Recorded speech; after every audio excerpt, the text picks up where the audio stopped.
قل يا عبادي الذين أسرفوا على أنفسهم لا تقنطوا من رحمة الله. بسم الله الرحمن الرحيم.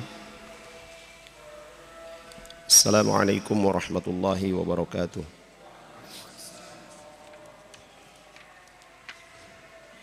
إن الحمد لله نحمده ونستعينه ونستغفره ونعوذ بالله من شرور أنفسنا ومن سيئات أعمالنا من يهده الله فلا مضل له ومن يضلل فلا هادي له أشهد أن لا إله إلا الله وحده لا شريك له وأشهد أن محمدا عبده ورسوله اللهم صل على محمد وعلى آل محمد كما صليت على إبراهيم وعلى آل إبراهيم وبارك على محمد وعلى آل محمد كما باركت على إبراهيم وعلى آل إبراهيم إنك حميد مجيد يا أيها الذين آمنوا اتقوا الله حق تقاته ولا تموتن إلا وأنتم مسلمون يا أيها الناس اتقوا ربكم الذي خلقكم من نفس واحدة وخلق منها زوجها وبث منهما رجالا كثيرا ونساء واتقوا الله الذي تساءلون به والأرحام إن الله كان عليكم رقيبا ثم أما بعد فإن أصدق الحديث كتاب الله وخير الهدي هدي محمد صلى الله عليه وسلم وشر الأمور محدثاتها وكل محدثة بدعة وكل بدعة ضلالة وكل ضلالة في النار. Ma'asyiral muslimin dan muslimat rahimani wa rahimakumullah. Alhamdulillah, di malam hari ini kita kembali dikumpulkan oleh Allah Subhanahu wa taala di majelis yang insyaallah diberkahi oleh Allah Jalla wa Ala, dan semoga kita semua selalu dalam lindungan Allah Subhanahu wa taala, diberikan kekuatan dan kesabaran di dalam mempelajari dan mengamalkan sunnah-sunnah Rasulullah sallallahu alaihi wasallam.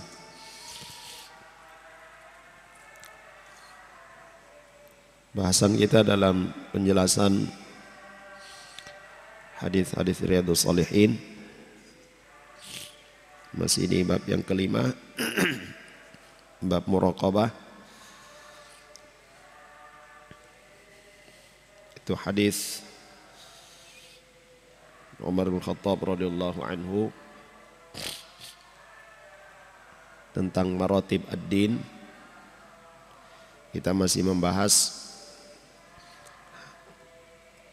poin-poin yang berkaitan dengan masalah fikih di dalam hadis tersebut. Dan bahasan terakhir kita ya mengenai hukum bagi orang yang meninggalkan salat. Sudah kita katakan bahwa para ulama kaum muslimin memperselisihkan atau berselisih tentang status orang yang meninggalkan salat dengan sengaja, yaitu antara kufur keluar dari Islam dan kufur tapi tidak keluar dari Islam. Dan hukuman bagi orang yang meninggalkan salat yang harus diterapkan oleh waliul amr, oleh penguasa, yaitu dia disuruh bertaubat. Jika tidak bertaubat, maka dari kedua madhab yang tadi kita sebutkan bersepakat ya hukumnya sama, yaitu ya di apa? Dipancung ya, dibunuh. Ya, hanya saja sebab penerapan hukum tersebut ya berbeda. Ya, perbuatan hukum yang diterapkan kepada orang yang meninggalkan sholat satu, yaitu dipancung. Kenapa dia dipancung? Ya, nah ini dari dua mazhab ini yang menghukumi bahwa orang meninggalkan sholat dengan sengaja itu kafir, keluar dari Islam. Ya, dia dipancung karena murtad. Adapun yang kufur karena tidak keluar dari Islam, jadi hukum pancung haddan. Ya, seperti orang yang membunuh, hukumnya apa? Dibunuh. Orang yang mencuri, jika semua terpenuhi syaratnya, maka dipotong tangannya. Ini disebut dengan hukum had. Dan yang menerapkan itu adalah pemerintah, penguasa. Nah, maka dari hukum seperti ini menunjukkan bahwa ya, setiap muslim tentunya berharap supaya hukum syariat, hukum yang ditetapkan oleh Allah Subhanahu wa taala yang dibawa oleh Rasul sallallahu alaihi wasallam itu bisa ditegakkan secara apa? Ya, secara global, ya. Ya, dilaksanakan oleh institusi. Nah, kalau dalam istilah fikihnya yaitu khilafah, ya. Itu dalam istilah fikihnya. Ya. Mau bagaimanapun bentuk pemerintahannya itu tidak jadi masalah. Tetapi yang menjadi tuntutan di dalam syariat kita adalah menerapkan hukum yang diturunkan oleh Allah Subhanahu wa taala. Dan ini harus dimiliki oleh setiap muslim. Ya. Akan tetapi hal yang penting untuk kita perhatikan, ya mas sekalian, ketika kita berada di satu wilayah yang tidak menerapkan hukum Islam, ya, tidak boleh bagi kita kemudian memaksa, wah ini harus kita buat komunitas sendiri misalnya, lalu kemudian bikin keonaran misalnya, ini tidak boleh. Islam melarangnya. Ya. Jadi satu pemerintahan yang sudah tegak, yang sudah berjalan, ya, tidak boleh kita membuat keributan. Ya. Karena di dalam Islam persoalan darah, ya, persoalan darah itu sangat dijaga. Ya, darah kaum muslimin itu lebih mulia. Kehormatan seorang muslim itu lebih mulia daripada Baitullah, daripada Ka'bah. Ya. Nah, sehingga itu kalau ada sekelompok orang yang mereka membuat apa strategi, membuat apa, ya, yang mereka bahasakan untuk kemudian melakukan makar, ya, kepada pemimpin, kepada pemerintah yang tegak, yang sah, ya. Kemudian pemerintah memerangi mereka, sah, ya. Tidak salah pemerintah ketika, ya, memerangi mereka. Ini masuk dalam bahasan para ulama yang disebut dengan bugat, ya. Yang disebut dengan apa? Bugat, ya, orang-orang yang mereka ya, berkumpul menyusun rencana, ya, untuk melakukan kudeta misalnya, untuk melakukan apa, demo misalnya, ya, melakukan apa, ya, hal-hal yang bisa merusak keamanan. Ketika diperangi oleh pemerintah yang sah, ya, pemerintah yang betul, yang benar. Dan ini sangat diperingatkan oleh para ulama kaum muslimin. Ya. Rasulullah Sallallahu Alaihi Wasallam juga ketika di fatrah Mekah, ya, yang berkuasa siapa? Ya, orang-orang musyrikun. Ya. Mudah bagi Nabi Sallallahu Alaihi Wasallam untuk meminta kepada Allah Subhanahu Wa Taala Dan Nabi SAW ya berada dalam apa? Ya bimbingan Allah Jalla wa'ala. Ya. Allah mampu ya. Ya, untuk melakukan apa yang dikehendaki. Ya bahkan para sahabat radhiyallahu anhum mereka datang kepada Nabi SAW mengatakan, ya Rasulullah, apakah ya, yang kita bawa ini diragukan? Ya kita yakin benar Allah berada di pihak kita. Kenapa kita tidak berdoa saja kepada Allah supaya ini dibinasakan mereka semua? Tapi Nabi SAW mengatakan apa? Ya pertolongan itu sudah dekat, tetapi kalian tidak sabar. Nah, ketika Nabi SAW hijrah, diizinkan oleh Allah Subhanahu Wa Taala untuk hijrah ke Madinah, orang-orang di Madinah menerima, ya, baru kemudian di sana Nabi SAW menerapkan hukum syariat. Rasulullah SAW menerapkan pemerintahan Islam di Madinah. Dan Nabi SAW menegakkan pemerintahan itu ya tidak dengan apa? Tidak dengan berdarah-darah, tidak. Tapi dengan damai. Ya. Nah, dari Madinah kemudian Nabi SAW ya melakukan ekspansi keluar, menyampaikan dakwah ya pada negeri-negeri yang belum beriman kepada Allah Subhanahu Wa Taala di sekitaran Madinah, dan terus meluas. Yang pertama dilakukan apa? Dakwah. Ajak mereka untuk beriman kepada Allah Subhanahu Wa Taala. Ya kalau tidak mau beriman, ya hidup dalam pemerintahan Islam akan dijaga. Darah harta kalian terjaga. Ya. Ya. Patuh dengan aturan ya penguasa kaum muslimin. Ya. Kalau membangkang tidak mau tahu, ya baru kemudian ditegakkan saif, ya ditegakkan jihad.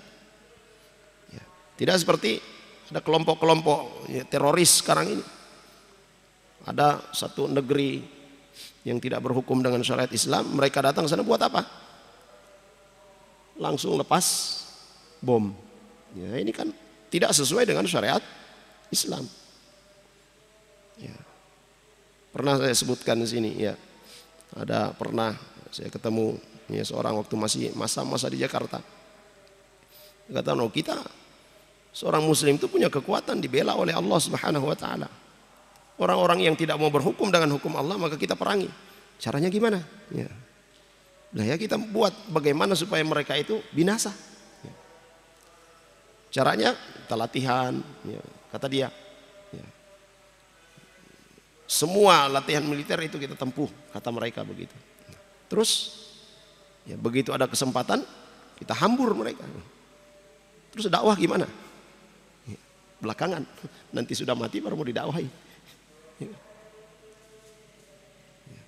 Sedangkan Rasulullah SAW yang dikedepankan itu adalah dakwah.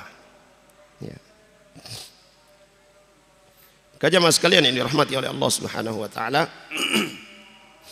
Jadi hukum yang berkaitan dengan orang yang meninggalkan salat ini, yang tadi kita katakan, ya para ulama berselisih antara dia kafir keluar dari Islam dan kafir tidak keluar dari Islam, dan ditegakkan hukum kepada mereka kalau tidak bertaubat hukuman pancung. Yang menerapkan adalah penguasa. Ya, bagaimana kalau penguasa tidak menerapkan? Maka itu menjadi pertanggungjawaban mereka di hadapan Allah Subhanahu Wa Taala. Kemudian Syekh Al-Utsaimin rahimahullah taala beliau menyebutkan beberapa efek, beberapa konsekuensi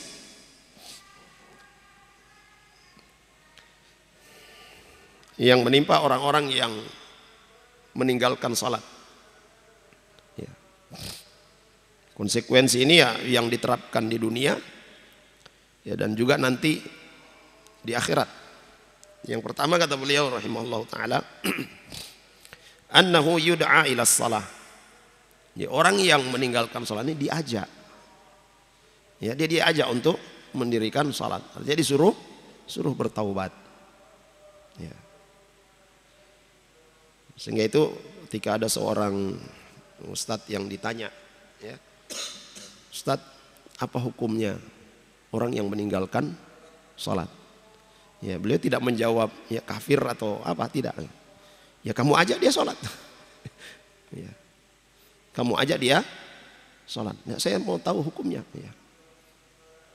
Tapi tetap dia katakan apa? Ya ajak dulu dia sholat. Kalau memang dia sudah tidak mau sholat, baru kamu cari tahu ya hukumnya.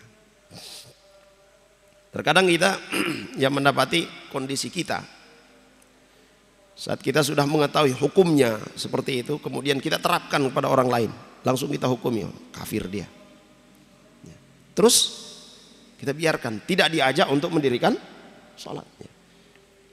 Saat kita mengetahui ada saudara kita yang dia sengaja tidak sholat, kemudian kita biarkan, itu akan menjadi pertanggungjawaban kita di hadapan Allah Subhanahu wa taala nanti. Ya. Sebagaimana yang disebutkan di dalam riwayat ketika ada orang-orang yang diazab oleh Allah Subhanahu wa taala, ya, dia bertahan, la ya Rabb, ya, sungguhnya si fulan dia melihat saya melakukan perbuatan maksiat, dia mengetahui saya tidak melakukan kewajiban, tetapi dia membiarkan saya. Dia tidak pernah menasihati saya, tidak pernah mengajak saya.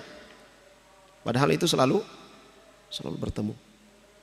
Sehingga itu para ulama katakan, ya, dakwah yang dilakukan oleh seorang, baik itu secara jama'i, dia lakukan di majelis, ya, ataupun yang dilakukan secara individu, ya, dalam berteman, ya, kita tahu ya teman kita ini dia sering melalaikan sholat, ingatkan, ya, rajin-rajinlah sholat, ya. Itu bagian dari dakwah, ya. Nah, dakwah yang kita lakukan itu untuk apa? Ya, selain itu adalah kewajiban kita kepada Allah Subhanahu wa taala yang akan kita pertanggungjawabkan. Ya, yang kedua yang dikatakan oleh para ulama untuk melepaskan tanggung jawab kita. Ya, melepaskan tanggung jawab kita. Nanti di hadapan Allah kita punya hujjah. Kita punya alasan. Saya sudah pernah menyampaikan kepadanya, tetapi dia tidak mau. Ya. Nah, kalau nanti di hadapan Allah Subhanahu wa taala mereka yang tidak pernah kita ingatkan, yang tidak pernah kita ajak, dia berhujjah, ya Rabb, ini si fulan, ya, dia tahu saya tidak salat, dia tahu saya berjudi, dia tahu saya melakukan perbuatan maksiat, tapi tidak pernah dia menegur saya. Dan kita sedang di sidang, ya, betul? Ya, kalau dalam persidangan dunia kan ditanya betul nggak? Betul. Nah, apa kira-kira yang akan kita jawab pada hari itu? Tidak ada lagi jawaban kecuali hukuman dari Allah Subhanahu wa taala. Ya. Maka itu jamaah sekalian yang dirahmati oleh Allah Subhanahu wa taala, persoalan dakwah, persoalan nasihat menasihati, ya, itu adalah tanggung jawab setiap individu. Ya. Sehingga itu di saat kita menasihati seorang misalnya, kita mengingatkan seorang misalnya, lalu kemudian dia katakan, sudah urus saja dirimu sendiri, jangan urus kita. Ya. Maka kita berikan jawaban apa? Ya. Justru saya sedang mengurusi diri saya sendiri. Kalau saya tidak berbicara di hadapanmu, maka ini menjadi tanggung jawab saya di hadapan Allah Subhanahu wa taala. Urusan Anda dengar, Anda ikuti atau tidak ikuti, itu bukan urusan saya. Tapi saya sudah melakukan tanggung jawab saya kepada Anda sebagai saudara saya. Jemaah sekalian yang dirahmati oleh Allah Subhanahu wa taala, dan ini sudah diingatkan oleh Nabi kita Muhammad sallallahu alaihi wasallam di dalam hadisnya, man ra'a minkum munkaran falyughayyirhu biyadihi fa illam yastati' fa bilisanihi fa illam yastati' fa biqalbihi wa dzalika adhaful iman. Siapa di antara kalian yang melihat kemungkaran, nah kemungkaran ini apa?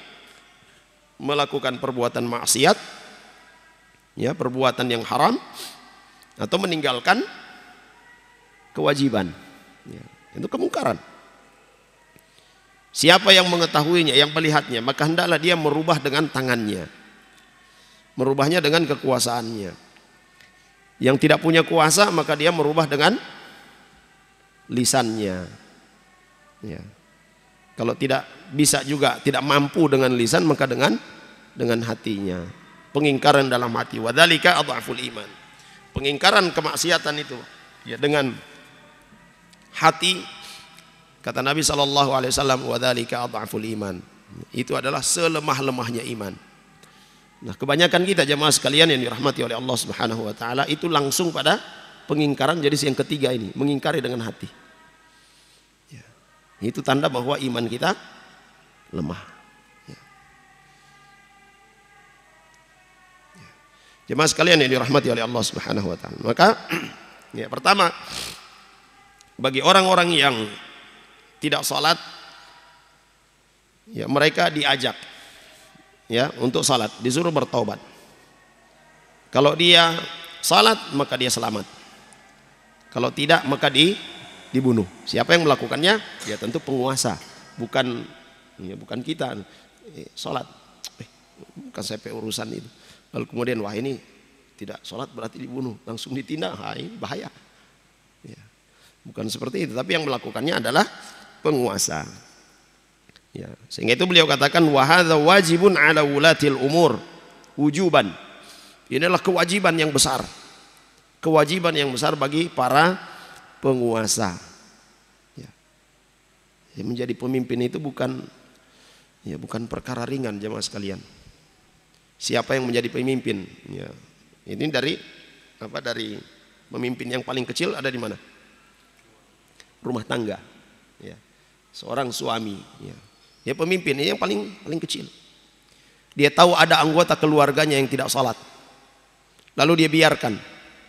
Wah ini besar pertanggungjawabannya di hadapan Allah Subhanahu wa taala. Ya, naik pemimpin selanjutnya apa? Ketua RT, ketua dusun. Ya. Ini bagian dari pemimpin. Ayahanda, apalagi Pak Camat, Pak Bupati, ya, apalagi seterusnya gubernur sampai ke presiden. Ya. Jadi ini Nabi SAW sudah katakan kullukum ra'in wa kullukum mas'ulun an ra'iyati. Ya. Sehingga itu para sahabat radhiyallahu anhum, ya, seperti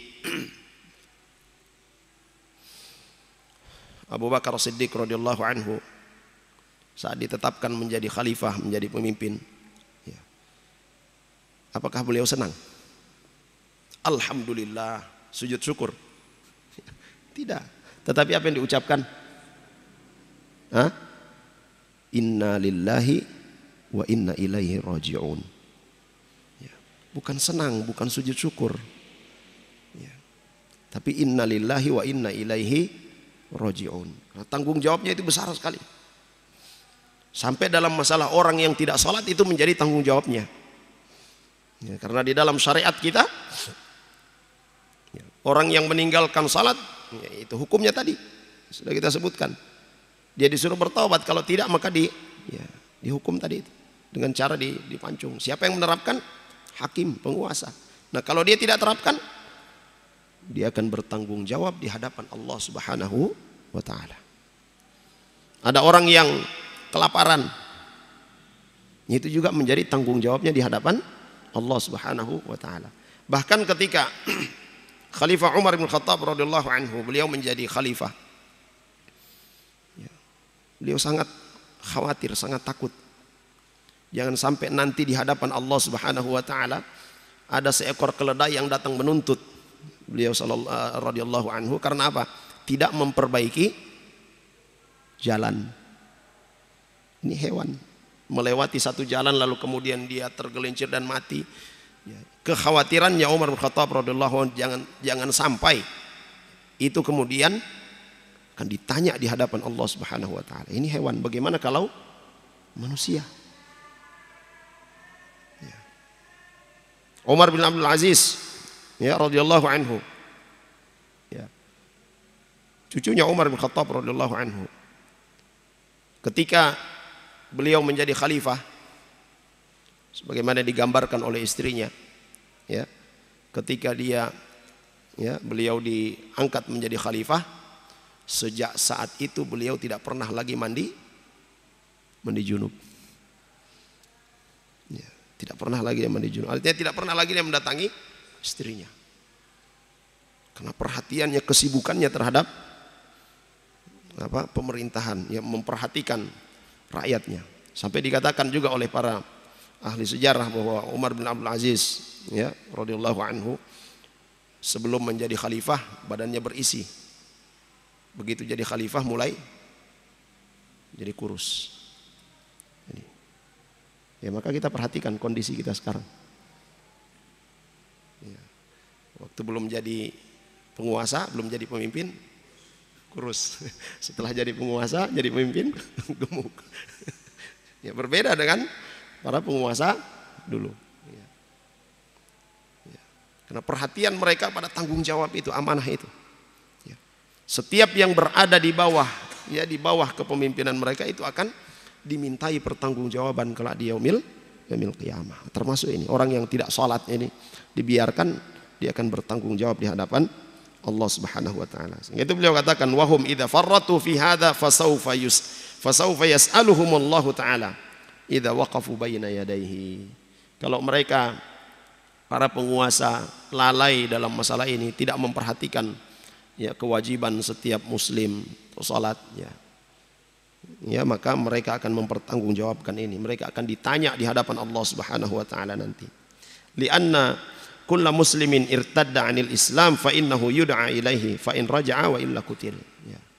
Karena setiap muslim, ya, yang dia kufur, dia murtad, dia keluar dari Islam, ya, kewajiban penguasa untuk menyuruhnya kembali kepada Islam.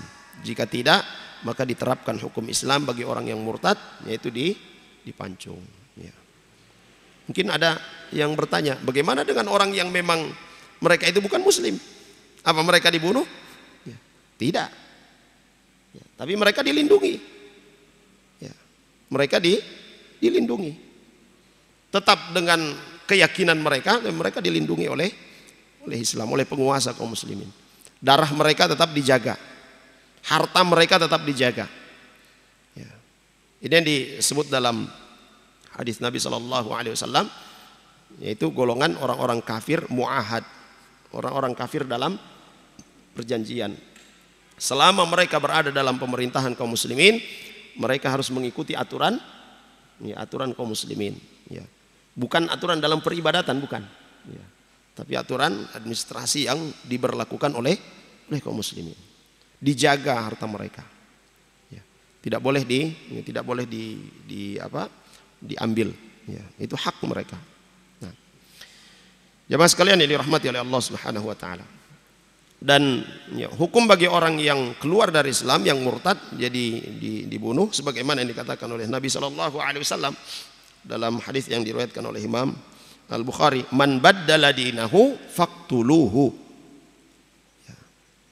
Man baddala dinahu faqtuluhu. Siapa yang menukar agamanya, siapa yang mengganti agamanya, dan siapa yang murtad, maka jadi bunuh. Ini supaya apa? Izzah, ya, kemuliaan, ya, kemuliaan Islam itu terjaga. Orang tidak main-main dengan agama. Ya. Orang tidak main-main dengan agama. Ya. Kemudian yang kedua, efek yang kedua dari orang-orang yang meninggalkan salat ini adalah la yuzawwaju idza khataba. Seorang laki-laki yang dia meninggalkan salat dengan sengaja, saat dia datang melamar seorang gadis muslimah, ya, maka tidak diterima. Ya, tidak diterima lamarannya. Tidak boleh dinikahkan dengan seorang, ya, gadis muslimah, seorang wanita muslimah. Wa in zuwija fal aqdu batilun. Apabila dia tetap dinikahkan, maka akad pernikahannya itu batal, tidak sah. Wal mar'atu la tahillu lahu an yata'aha wa huwa yata'u ajnabiyatan wal iyad billah. Ya. Li'anna al-aqda ghairu sahih. Ya. Kalau misalnya terjadi pernikahan, ya, maka hubungan yang mereka lakukan itu adalah perzinahan. Ya. Karena seorang muslimah itu tidak halal bagi seorang kafir. Tidak boleh wanita muslimah dinikahi oleh laki-laki kafir, tidak boleh. Ya. Dan kita dapati di zaman kita sekarang ini, Allahu musta'an, secara terang-terangan, bahkan di daerah-daerah tertentu itu diresmikan seorang wanita pakai jilbab, ya, kemudian menikah dengan laki-laki kafir, ya, di tempat ibadahnya orang kafir. Ya. Ini tidak jelas. Ya. Kata mereka ini kan toleransi, itu bukan toleransi seperti itu. Ya. Jemaah sekalian yang dirahmati oleh Allah Subhanahu wa taala. Kadang ketika kita berbicara seperti ini, kita sampaikan hukum, ya, yang ada di dalam syariat yang dibawa oleh Rasul sallallahu alaihi wasallam, kita sampaikan apa adanya. Kadang ada orang-orang yang mengatakan, "Oh, ini terlalu radikal juga kamu ini. Ya, terlalu ekstrim juga kamu ini. Ya, terlalu fanatik juga kamu ini." Ya. Nah, ini hukum yang ada di dalam syariat kita. Ya. Ya. Jadi dia tidak dinikahkan. Kalau tetap dinikahkan, ya, maka hubungan mereka itu tidak halal. Ya. Allah Subhanahu wa taala telah berfirman di dalam Al-Qur'an, ya, surah Al-Mumtahanah ayat ke-10. Fa in 'alimtumuhunna mu'minatin fala tarji'uhunna ilal kuffar la hunna hillul lahum wa la hum yahilluna lahunna.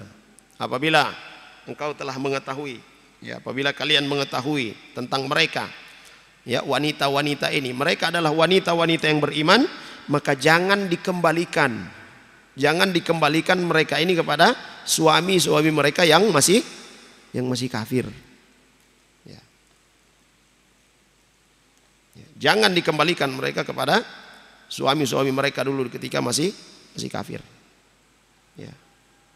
Kecuali kalau mereka ikut, ya, masuk Islam, maka dikembalikan lagi. Ya. Ya. Kata Allah Subhanahu wa taala, la hunna hillul lahum.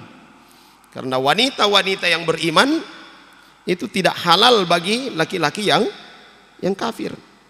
Wala hum yahilluna lahunna. Demikian pula mereka laki-laki kafir itu tidak halal bagi wanita-wanita yang beriman. Ya.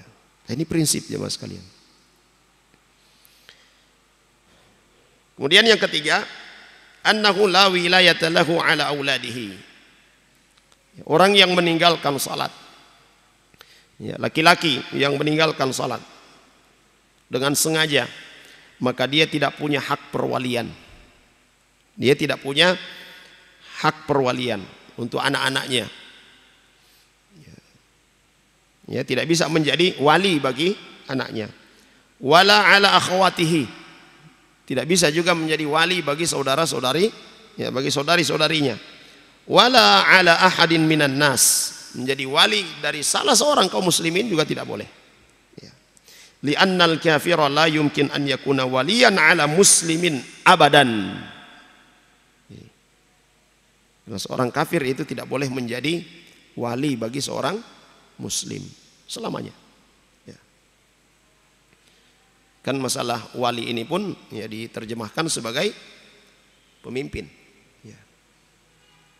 Ya, hukum asalnya seperti itu. Seorang muslim tidak boleh dipimpin oleh orang kafir. Ya. Bagaimana kalau di negeri yang kafir? Ya.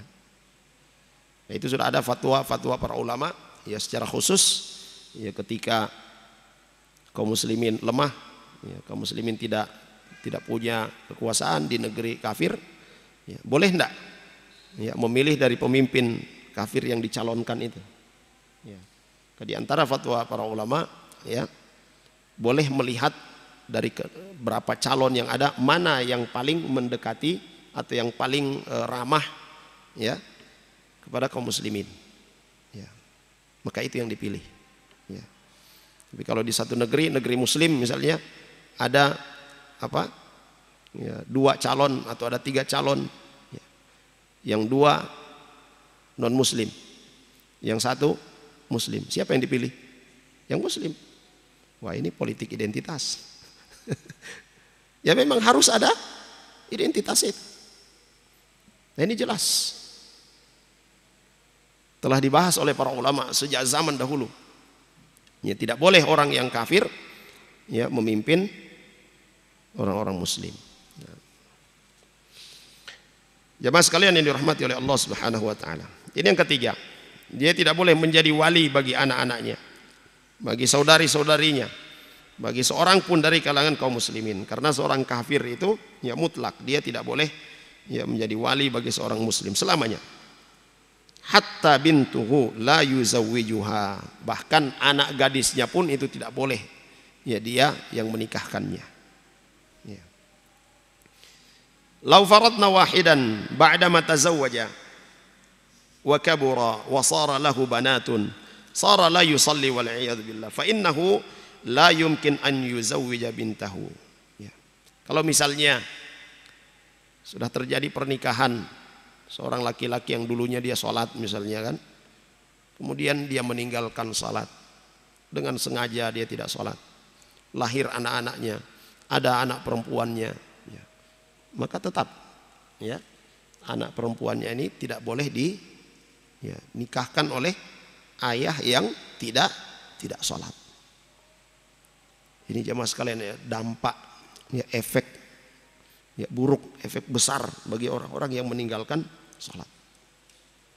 Lakin idza qala qail, ya kata beliau rahimahullah taala, bagaimana ya seandainya ada yang berkata hadza muskilun, ya ini pasti jadi masalah, pasti akan jadi masalah ya, dan di masyarakat kita ya tentu itu akan jadi masalah ya. Kalau dikatakan ini bapaknya tidak sholat masa meninggal, ya, saya kan DP papa ya, itu akan ribut nanti ya, pasti akan ribut ya.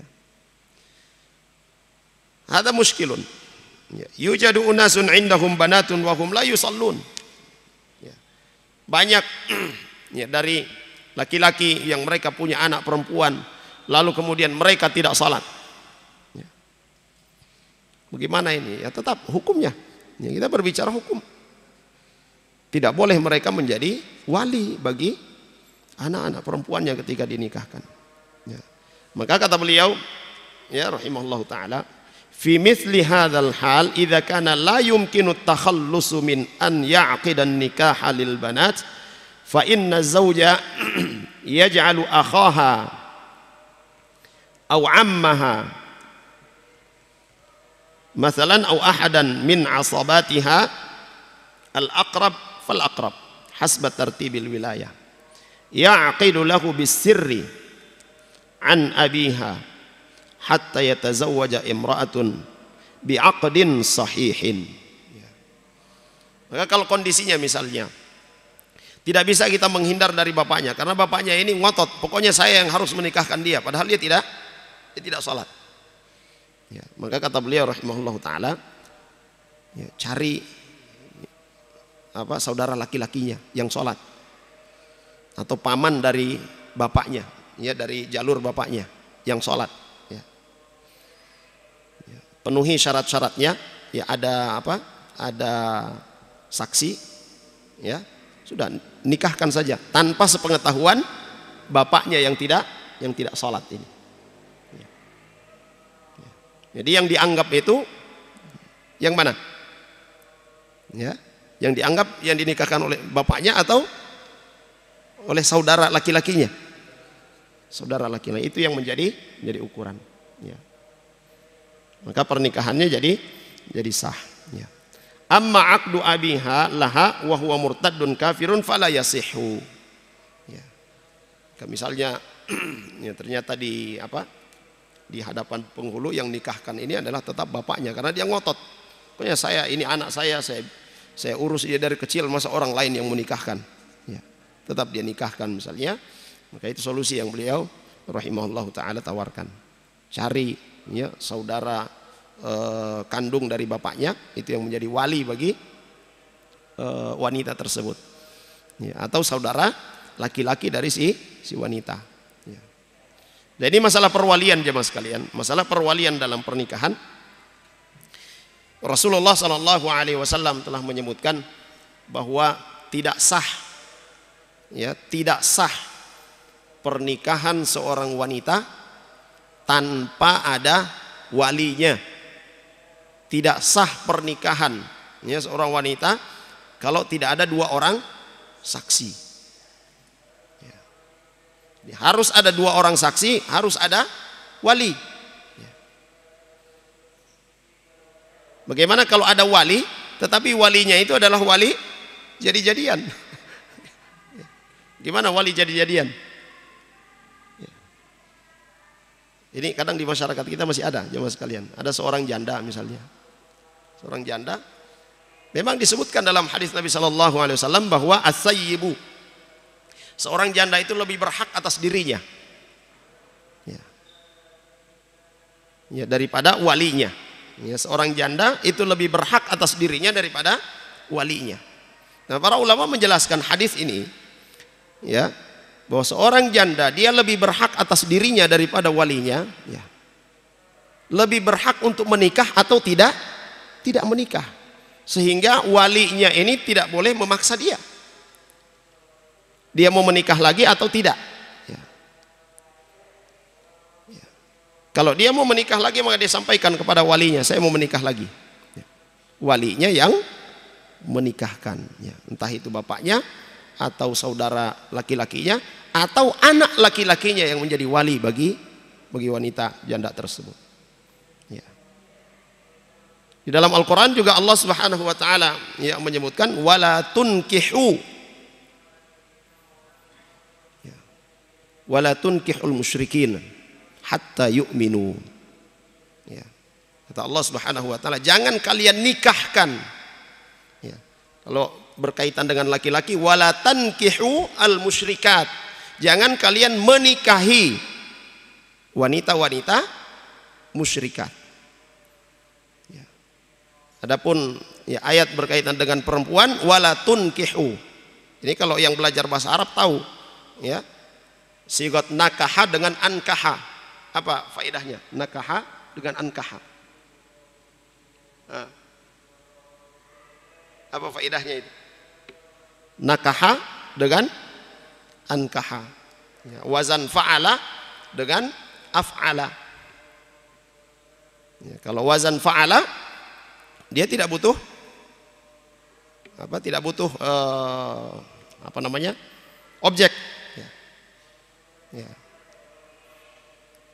Ya.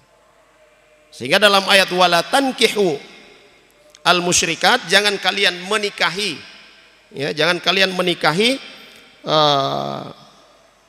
wanita-wanita musyrikah. Maka laki-laki ini dia boleh menikah tanpa ada walinya. Laki-laki boleh menikah tanpa ada walinya. Adapun kepada perempuan, wala tunkihu al musyrikin, ya, jangan kalian menikahkan. Berarti khitabnya ini ditujukan ke siapa? Ke perempuan atau kepada walinya? Pada walinya, ya. Ya. Sama dengan kalau kita katakan jangan masuk, ya, berarti kita sendiri yang pergi, ya. Jangan memasukkan, ya. Kita tidak masuk, tapi ada sesuatu yang kita masukkan, ya. Jangan kawin, ya. Jangan kawin lagi misalnya, ya. Berarti itu kita, ya. Jangan mengawinkan lagi, ya. Siapa yang menikah ini? Siapa yang kawin itu? Kita atau orang lain? Orang lain, ya. Ya. Nah, Nabi Shallallahu Alaihi Wasallam mengatakan as-sayyibu ahaqqu bi nafsiha min waliha, atau kama qala Rasulullah Shallallahu Alaihi Wasallam. Seorang janda itu dia lebih berhak atas dirinya daripada walinya. Artinya berhak di sini berhak untuk menikah lagi atau tidak, bukan dalam menikahkan diri, ya. Walaupun ada, ya, walaupun ada satu madhab, ya, dalam Islam yaitu Hanafi, ya, yang menyebutkan bahwa wali itu dalam pernikahan itu hanya pelengkap saja, ya. Tetapi jumhur ulama menyebutkan ya sesuai dengan dalil-dalil yang ada yang jelas, ya, maka mazhab tersebut terbantahkan, ya, tidak boleh diamalkan. Bagaimana kalau misalnya di satu negeri hakimnya atau penguasanya dia melihat, wah ini mazhab Hanafi yang kita terapkan, boleh nggak? Ya. Para ulama mengatakan boleh. Ya. Misalnya di negeri-negeri yang menerapkan mazhab Hanafi, seperti Pakistan, ya, di Turki, di India, ya, itu menerapkan mazhab Hanafi. Dalam pernikahan juga demikian. Ya, sehingga wali di sana ya, itu sebagai pelengkap saja. Ya. Dan ada kaidah yang menyebutkan bahwa ketetapan hakim, ketetapan penguasa itu melepaskan atau mengangkat khilaf. Ya. Dan ya ada perbedaan-perbedaan yang terjadi di kalangan para ulama. Kalau hakim, penguasa sudah menetapkan kita akan berhukum dengan madhab ini, ya sudah, itu yang diterapkan. Adapun di Indonesia, ya, saya mau ikuti pendapatnya Hanafi, ya, mau menikah tidak perlu ada wali, ini batil. Itu pernikahan yang batil. Tidak sah pernikahannya. Negeri kita yang menerapkan apa? Hukum apa? Ya mazhabnya siapa? Asy-Syafi'i. Negeri kita menetapkan seperti itu. Ya. Dan ini yang sesuai dengan dalil-dalil yang sharih, ya, dalil-dalil yang jelas. Ya. Dalam kaidah juga itu disebutkan ya tidak boleh kita berijtihad. Ya, tidak boleh kita berijtihad atau berqiyas, ya, tidak boleh mengkiaskan sesuatu. Ya, sementara ada dalil yang sharih, dalil yang sangat jelas. Ya. Dalam mazhab Hanafi itu mengkiaskan pernikahan itu seperti akad jual beli. Ya. Pernikahan itu kata mereka seperti akad jual beli. Itu dikiaskan ke sana. Sedangkan dalil dari hadis Nabi SAW itu sangat jelas. La nikaha illa biwaliyin wa syahidai adlin. Tidak ada pernikahan, artinya pernikahan itu tidak sah kecuali adanya wali, ya, bagi si wanita, dan ada 2 orang saksi. Tadi ayat dalam surah Al-Baqarah juga sudah kita sebutkan, ya, wala tunkihu al-musyrikina hatta yu'minu. Jangan kalian menikahkan anak-anak perempuan kalian atau wanita-wanita yang ada di bawah perwalian kalian dengan laki-laki yang musyrikah. Musyrikin, ya, musyrikah perempuan, ya. Jemaah sekalian yang dirahmati oleh Allah Subhanahu wa taala, ya, sehingga ya, wanita yang menikah sekalipun dia janda kemudian tidak ada walinya, maka pernikahannya tidak sah. Ya. Demikian pula ya, seorang yang menikah, ya, walinya itu tidak salat, meninggalkan salat dengan sengaja, ya, dalam pandangan Hanabilah, ya, pernikahannya itu tidak sah. Ya. Jemaah sekalian yang dirahmati oleh Allah Subhanahu wa taala. Baik. Di adzan dulu sudah masuk Isya. Fadhal. Sallallahu alaihi nabiyina Muhammad.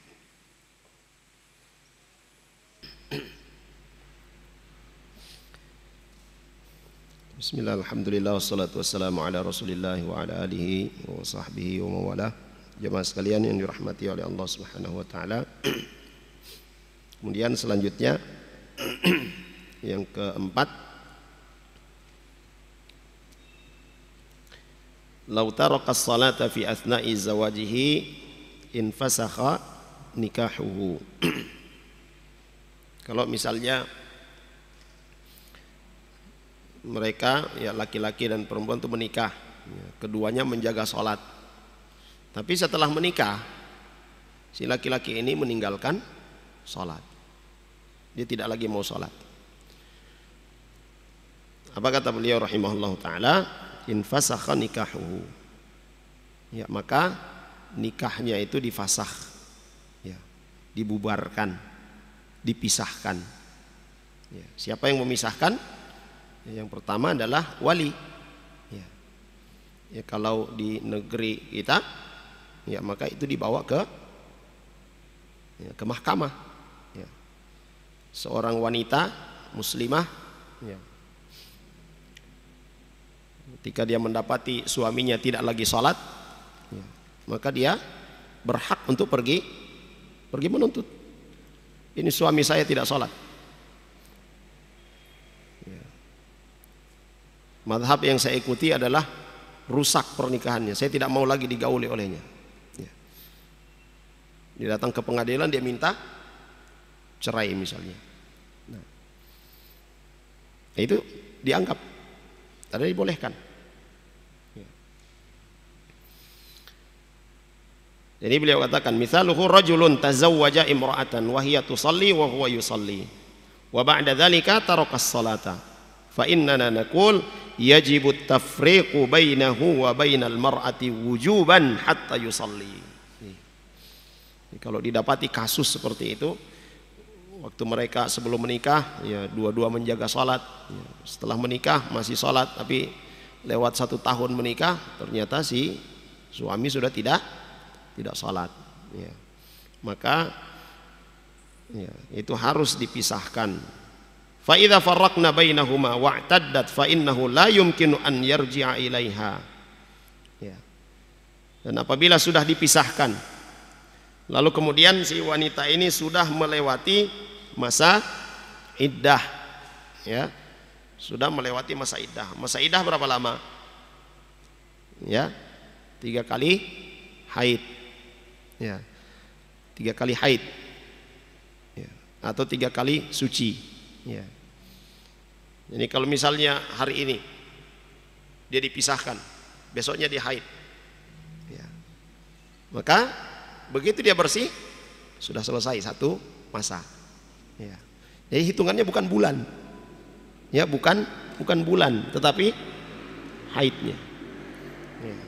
Sebagian ulama menyebutkan sucinya karena, ya, dalam ayat itu menyebutkan ketika si wanita, ya, dicerai oleh suaminya atau ditinggal mati oleh suaminya, maka dia memiliki masa untuk menunggu. Fa'iddatuhunna salasu quru, ya, 3 quru, ya. Nah, quru itu dalam diterjemahkan itu dia memiliki dua arti. Kata quru itu punya dua arti, suci dan haid, ya. Satu kata punya 2 arti bertolak belakang. Ini diantara keistimewaan bahasa Arab, ya. Seperti kata yang lain juga adalah as-as, kata as-as, ya. Kata as-as ini, ya, datang pergi, itu satu kata memiliki dua arti. Nah, sehingga itu terjadi khilaf di kalangan para ulama, apakah yang menjadi ukuran itu adalah haidnya atau sucinya. Baik. Nah, kalau si wanita sudah selesai masa iddahnya dan si suaminya ini, si laki-laki ini belum juga tobat, ya, fa innahu idza aslama raja'a ilal islam wa shalla fa hiya zaujatuhu. Kalau masih di masa iddah, ya, masih di masa iddah, lalu kemudian dia bertobat, dia sholat, ya, maka sah kalau dia rujuk kembali, ya. Selama masa iddah dia tidak bertobat, dia tidak sholat, selesai masa iddahnya baru kemudian dia sholat, maka jumhur ulama mengatakan dia tidak boleh kembali kecuali dengan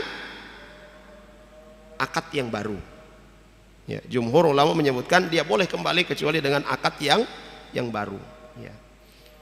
Sebagian ulama mengatakan boleh dia kembali tanpa akad yang baru, ya.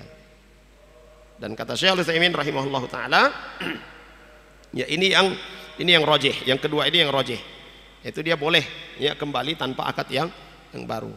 Karena yang terjadi di masa Nabi sallallahu alaihi wasallam, ya, ketika si wanita masuk Islam, ya, lalu kemudian suaminya masih dalam kekufuran, ya, sudah selesai masa iddah, dia belum muslim, ya, tapi si wanita ini masih mau dengan suaminya. Begitu dia Islam, mereka kembali lagi, ya, tidak diakad lagi. Nah, Dan ini dikembalikan kepada si wanita. Kalau si wanita mau, ya disatukan lagi. Kalau si wanitanya tidak mau, ya tidak bisa dipaksakan. Ini ketika sudah selesai masa iddahnya.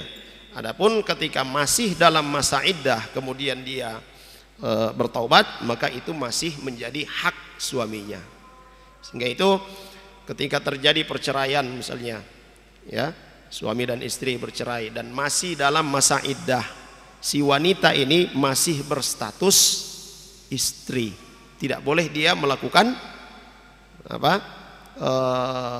pelanggaran-pelanggaran kepada suaminya. Tidak boleh dia keluar dari rumahnya, ya, tanpa izin dari suaminya ini. Kapan suaminya rujuk, ya maka dia diterima. Nah. Kemudian selanjutnya yang kelima, wa min dzalika aidan annahu la wilayata lahu ala ahadin mimman yatawallahu law kana musliman. Dia tidak ada hak, ya, hak untuk menjadi pemimpin.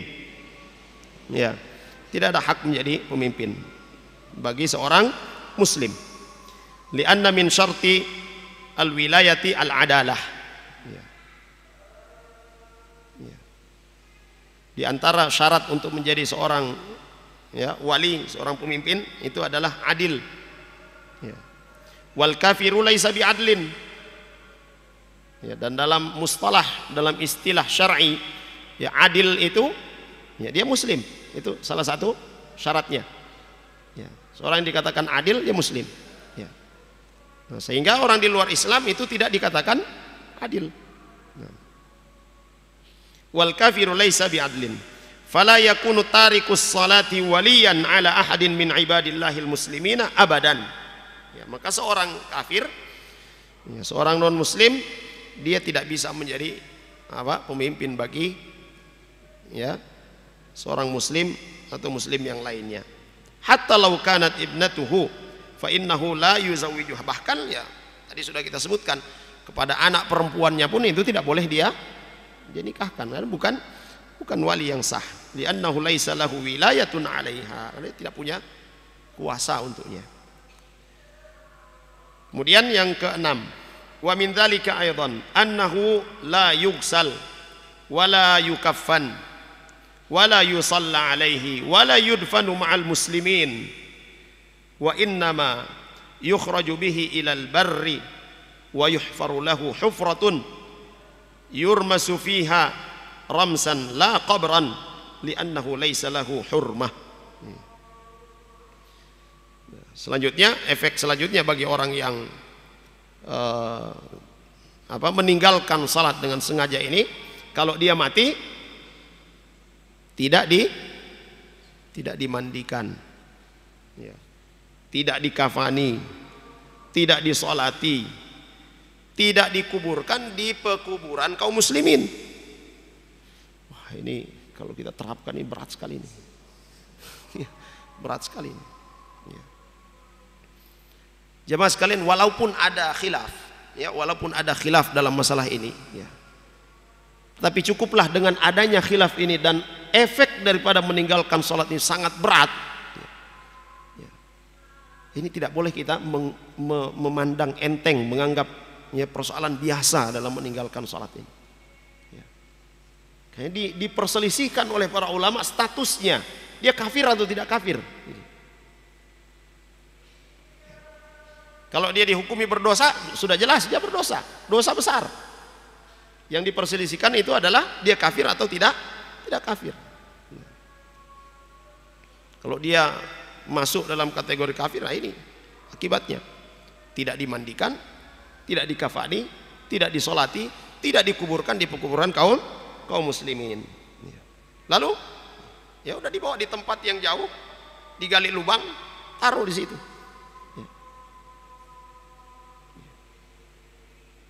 Kenapa? Karena bagi orang-orang di luar Islam, ya, bagi orang kafir, ya, itu tidak ada laisa lahu hurmatun. Ya. Tetap dia harus dikuburkan. Ya. Tidak boleh hanya diletakkan begitu saja, tidak boleh. Ya. Karena itu mudaratnya besar. Ya. Walaupun dia kafir, dia tetap ditimbun, ya, dikuburkan. Ya.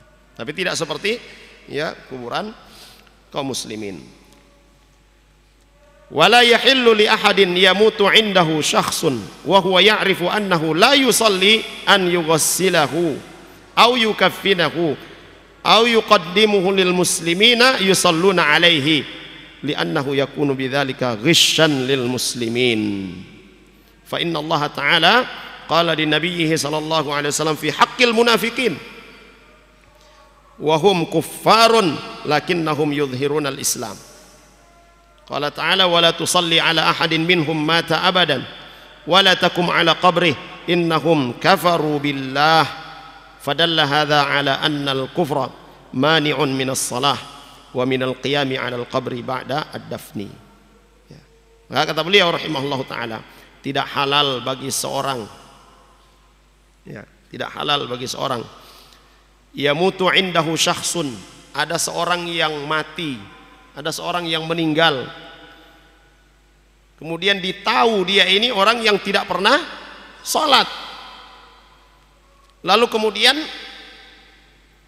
orang lain tidak tahu kalau dia ini tidak sholat, tapi kita misalnya, kita tahu dia tidak sholat, tidak halal bagi kita untuk menyembunyikannya.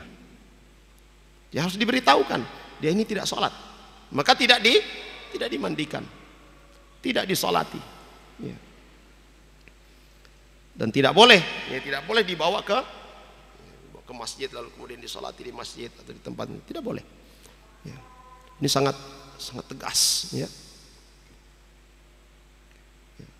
Dan ini dalam mazhab Hambali, Imam Ahmad bin Hanbal rahimahullah ta'ala. Syekh Al-Utsaimin rahimahullah ta'ala Hambaliyul madhab, ya, beliau berpegang kepada madhab Hambali, ya. Dan ini kata beliau rahimahullah ta'ala, kalau ada orang yang mengetahui demikian lalu kemudian dia biarkan, ini bagian dari gish, ya, gish itu apa? Curang, ya, penipuan, dia menipu kaum muslimin, ya, karena tidak memberitahukan bahwa dia tidak salat, ya. Dan Allah Subhanahu wa taala memperingatkan Rasul sallallahu alaihi wasallam tentang orang-orang munafikun. Orang-orang munafikun di masa Nabi sallallahu alaihi wasallam, mereka menampakkan Islam. Ya, orang-orang munafikun mereka menampakkan Islam. Zuhur mereka salat, asar mereka salat, maghrib mereka salat, tapi isya dan subuh mereka tidak salat. Ya. Kenapa? Zuhur kelihatan, asar kelihatan, maghrib masih kelihatan, kalau isya sudah gelap, tidak ada yang lihat, ya. Subuh juga demikian, tidak ada yang lihat, ya. Orang-orang munafik di masa Nabi SAW, mereka sejatinya adalah orang-orang kafir, ya. Dan Allah Subhanahu wa taala peringatkan kepada Nabi SAW dalam surah At-Taubah ayat 84. Jangan sekali-kali menyolati, ya, jangan sekali-kali menyolati, ya. Apa? La tusalli ala ahadin minhum, ya. Jangan sekali-kali menyolati salah seorang di antara mereka, ya. Minhum di sini, hum ini kembali kepada al munafikun, orang-orang munafik. Wala takum ala qabrihi, jangan juga berdiri di kuburnya untuk berdoa memintakan ampun kepada mereka. Innahum kafaru billah, karena sejatinya mereka itu adalah orang-orang kafir. Sehingga itu dari kalangan para sahabat radhiyallahu anhum tidak ada yang mengetahui siapa yang munafik itu, tidak ada yang mengetahui kecuali satu orang, ya, kecuali satu orang, ya. Sahabat Hudzaifah, ya, radhiyallahu anhu.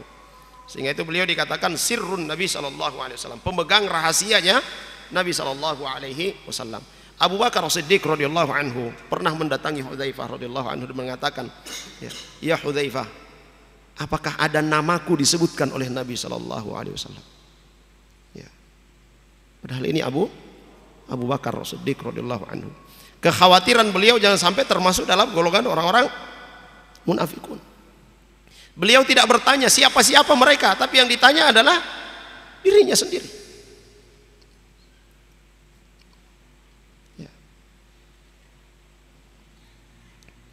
Para sahabat yang lain tidak mengetahuinya, ya. dan mereka akan mengetahui kalau itu adalah orang munafik di saat Nabi Shallallahu Alaihi Wasallam tidak menyolatinya. Ya. Ya. Ketika Nabi Shallallahu Alaihi Wasallam tidak menyolatinya, maka para sahabat ini adalah orang munafik. Nah. Jemaah sekalian yang dirahmati oleh Allah Subhanahu wa taala. Fadalla hadza ala anna al-kufra mani'un minas shalah. Ini menunjukkan bahwasanya kekufuran ya pada orang-orang munafikun itu inilah yang menghalangi ya Nabi sallallahu alaihi wasallam untuk menyolati mereka. Juga kekufuran itulah yang menghalangi ya atau menjadi penghalang ya Nabi sallallahu alaihi wasallam mendoakan mereka di atas kuburan mereka. Salah satu syariat Rasul sallallahu alaihi wasallam ketika kita menyertai saudara kita ya ke kuburan ya beliau sallallahu alaihi wasallam perintahkan kita untuk mendoakan ya saudara kita yang barusan dikubur ya. Doakan supaya dia diberikan keteguhan untuk bisa menjawab pertanyaan-pertanyaan malaikat ya. Baik jemaah sekalian yang dirahmati oleh Allah Subhanahu wa taala. Kemudian firman Allah Subhanahu wa taala juga dalam surah At-Taubah ayat ke-113, maka lin nabi walladzina amanu ay yastaghfiru lil musyrikin walau kanu uli qurba min ba'di ma tabayyana lahum annahum ashabul jahim. Ya, tidak pantas, tidak boleh bagi Nabi sallallahu alaihi wasallam walladzina amanu, demikian juga orang-orang yang beriman, ay yastaghfiru lil musyrikin, memintakan ampun kepada orang-orang musyrikin. Ya, tidak boleh mendoakan ampunan kepada orang-orang musyrik. Walau kanu uli kurba, sekalipun mereka itu adalah kerabat-kerabat terdekat. Tidak boleh mendoakan ampunan kepada mereka kalau sudah mati. Ya. Kalau mereka masih hidup, didoakan apa? Hidayah. Ya. Sebenarnya dalam bahasan kita ya dalam haditsul akhlak, Nabi sallallahu alaihi wasallam mendoakan hidayah kepada mereka yang masih hidup. Adapun yang sudah mati selesai dan tidak boleh dimintakan ampun. Ya, ba'da ma tabayyana lahum, ya setelah jelas ya mereka itu adalah orang-orang kafir, ya annahum ashabul jahim. Ya, mereka itu adalah penghuni neraka jahim waliyadzubillah.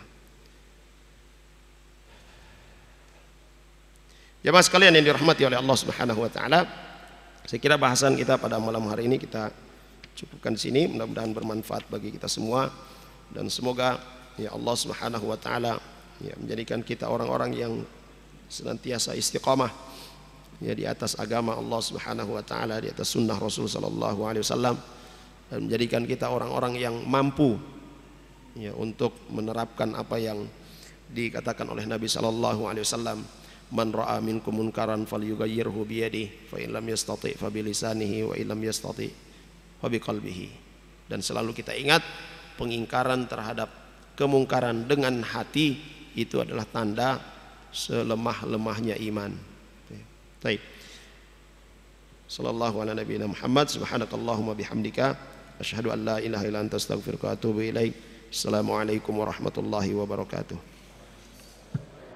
قل يا عبادي الذين أسرفوا على أنفسهم لا تقنطوا من رحمة الله